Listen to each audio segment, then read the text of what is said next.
Get ready.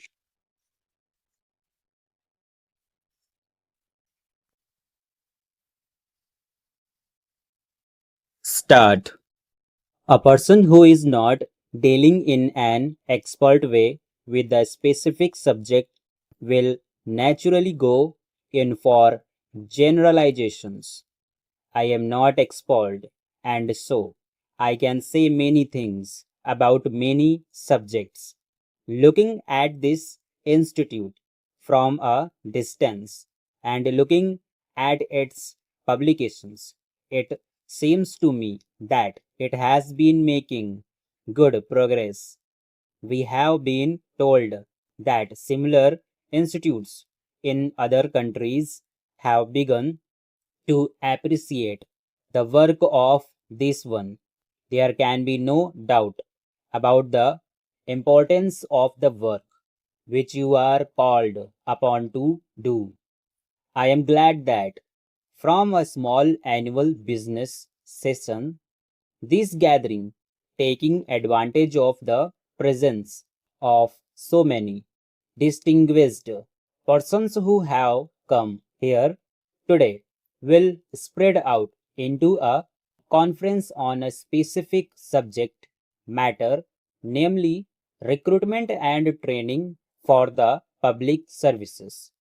I feel that this is something really solid and worthwhile. I am quite sure that it will bear results.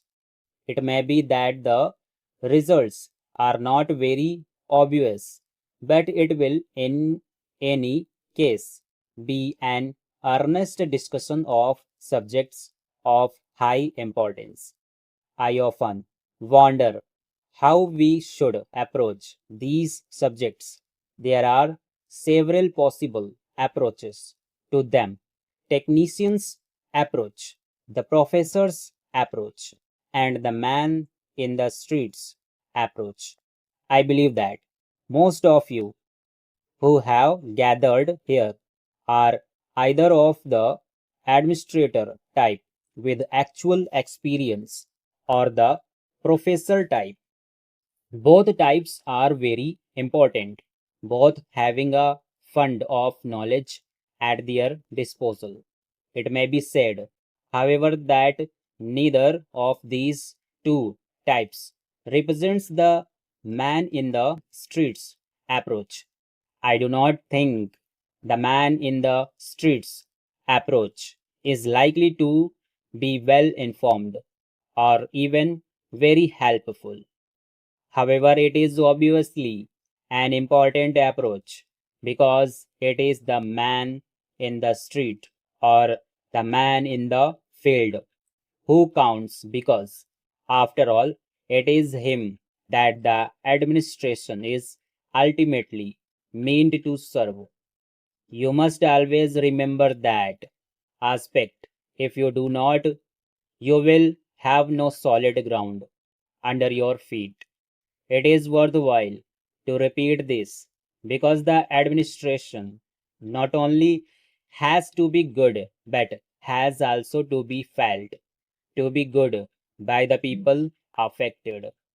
That should always be so, but it is necessary in a fully democratic setup because this is being fast developed not only in this country but in many others too.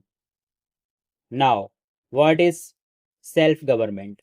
We have a parliament which is sovereign, which normally speaking is elected every 5 years. It is obvious that the vast majority of the measures considered and passed by Parliament are, in a way, being considered by the 360 million people in the country. If I may say so, the people's representatives tend to function on the basis of a feeling of the general pulse of the people. The latter have got the power to kick out a government or a member after a certain period of time, as it is important to keep the government or parliament in check. Again, there also exists a general feeling or awareness in the people that things are being done according to their wishes or in consultation with them. In fact, they have begun to feel that they are governing themselves. This is only partly true, but it is true enough in the sense that there is a check on the government and also on parliament, and that it can be kicked out if it went too far in any direction. Therefore, it behaves and tries to keep in line with public opinion. By and large, a parliament or a government does what is reasonable without really making a reference to the people, so long as it gives the impression that democracy has been preserved and that people are being consulted, that their wishes are being respected, all is well. But whether they are actually consulted or not is another matter. If they get the impression that things are being imposed upon them, then friction arises.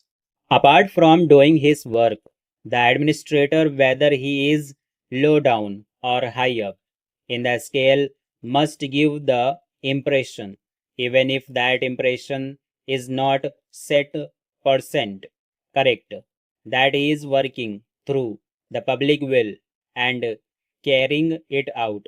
Of course, this cannot always be done.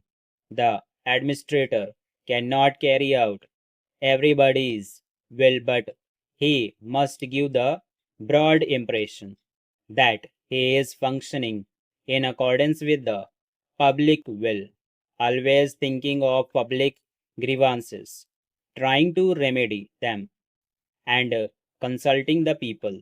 Whether such an impression is created or not depends upon the manner in which the administration functions. It is quite essential in a democracy to create this impression in the interest of both the public and the administrator. Otherwise, democracy rebels, perhaps not immediately, but after a period of time. This applies generally to all types of administrative activities, but it applies more so to work of a social character, which affects the people at large in many ways. Here, stop.